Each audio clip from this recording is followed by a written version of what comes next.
This is functional progression 3 to tripod. The objective is synergy of all major muscle groups in preparation for biped. Start in tabletop position with hands directly under shoulders, knees slightly wider than hip width and slightly wider than toes. Neutral spine.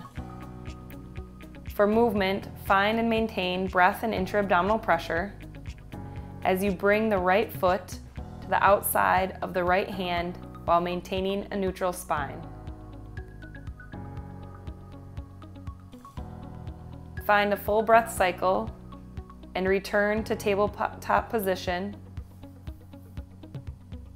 as you bring the left foot outside of the left hand.